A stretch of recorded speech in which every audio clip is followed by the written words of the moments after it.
আসসালামু আলাইকুম সবাইকে।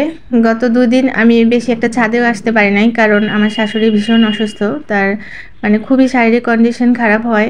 সবসময় আমরা চেষ্টা করেছি তাকে মানে স্যালাইনের মধ্যে রাখতে। সে মুখে খাওয়া-দাওয়া করতে পারছিল না।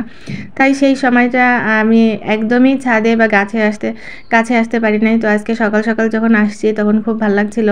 হঠাৎ করে মনে হলো গাছগুলোর একটু অযত্ন হচ্ছে। তারপরেও তারা অনেক সুন্দর। এই যে সর্ষা ফুলগুলো দেখতে পাচ্ছেন, এই ফুলগুলো সুন্দর ফুটেছে। আর আজকে আপনাদের সাথে ঘুরে দেখাবো ২ দিন পানি না দেওয়ার পরও গাছগুলো কতটা সতেজ আছে আল্লাহর রহমতে। আর এখানে নতুন, নতুন ওই যে চারা দিয়েছি সেই চারাগুলো হয়েছে আর শাকগুলোও সুন্দর।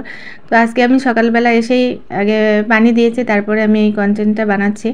তো আপনারা দেখতে পাচ্ছেন সবগুলো আস্তে, আস্তে বড় হচ্ছে। আর এদিকে ব্যস্ততার কারণে কোনো মানে জৈব সার-টার কিছুই এই ধরনের দেওয়ার সুযোগ হয় নাই। তো এখানে দেখতে পাচ্ছেন যে কিছু পালং শাকের বীজ নিচে ছিটিয়ে রেখেছিলাম, সেগুলোরও গাছ হয়েছে। আর কামরাঙ্গার ফুল তো মাশাআল্লাহ অনেক হয়েছে। আর কিন্তু এখনও ছোট গাছ বলতে কোনো ফল এখনও ধরছে না। আর প্রতিটা গাছগুলো হচ্ছে আমার সন্তানের মতো, সবগুলোকে ঘুরে, ঘুরে দেখার চেষ্টা করছি।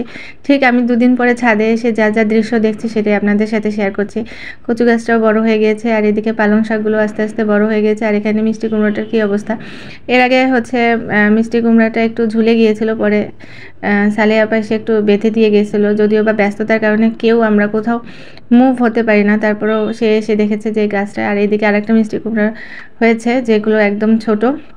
আর আমার সবথেকে প্রিয় যে গাছ ছাদ বাগানে সেটা হচ্ছে এই পুঁইশাক। আর এই পুঁইশাক গাছটা এখন মোটামুটি আরেকটু মানে বড় হয়েছে। আর এখানে নতুন আরেকটা মিষ্টি কুমড়ার মানে হয়েছে, জ্বালা হয়েছে। আর আরেকটা নতুন জিনিস দেখলাম ২ দিন পরে ছাদে এসে, সেটা হচ্ছে শশার গাছে অনেক ফুল ফুটেছে এবং একটা শশা ধরেছে। যদি আল্লাহ তাআলা রহমত দান করে গাছটা একটু বড় হয়। কিন্তু মনে হচ্ছে গাছটা একটু কুঁকড়ে গেছে, একটু যত্ন নেওয়া প্রয়োজন। কিন্তু এরকম যত্ন নেওয়ার সুযোগ হচ্ছে না। আল্লাহ না জানি আমাদের কতদিন এই সমস্যা রাখে, আমার শাশুড়ির সুস্থতার জন্য কতদিন অপেক্ষা করতে হয়। আর এগুলো সবগুলো হচ্ছে বাঁধাকপির বীজই আমি ছিটিয়ে দিয়েছিলাম, সেগুলো চারা হয়েছে। এখন এগুলোকে আস্তে, আস্তে আলাদা করে ফেলতে হবে সবগুলো আরেকটু বড় হলে। আর আপনারা সকলে দোয়া করবেন যাতে করে আমি আবারও আমার গাছের পরিচর্যা করতে পারি, আমার শাশুড়ি সুস্থতা দান করে। আর এগুলো লাউয়ের চারাগুলো আস্তে, আস্তে সবগুলোই বের হয়ে গিয়েছে। আর এই লাউ গাছটার মধ্যে একটা নতুন মানে লাউ ধরেছে, ছোট্ট একটা লাউ। তো আর নিচে যেগুলো দেখতে পাচ্ছেন এগুলো হচ্ছে জৈব সার করার জন্য রাখা হয়েছে, যেগুলো এখন পচতে দেওয়া হয়েছে। আপাতত এই মাটিগুলো পরবর্তীতে গাছের গোড়ায় দিব। আর সিম গাছগুলো মাশাআল্লাহ অনেক বড় হয়ে গেছে, আর কিছুদিন পরে মনে হয় ফুল আসবে। তো আর এখানে হচ্ছে অপরাজিতা ফুলের গাছেও মাশাআল্লাহ অনেক ফুল ধরেছে, কিন্তু এগুলো উঠানোর সময় হয় নাই। আর এই টিনের চালে একটা মিষ্টি কুমড়া, আবার একটা মিষ্টি কুমড়া ধরেছে।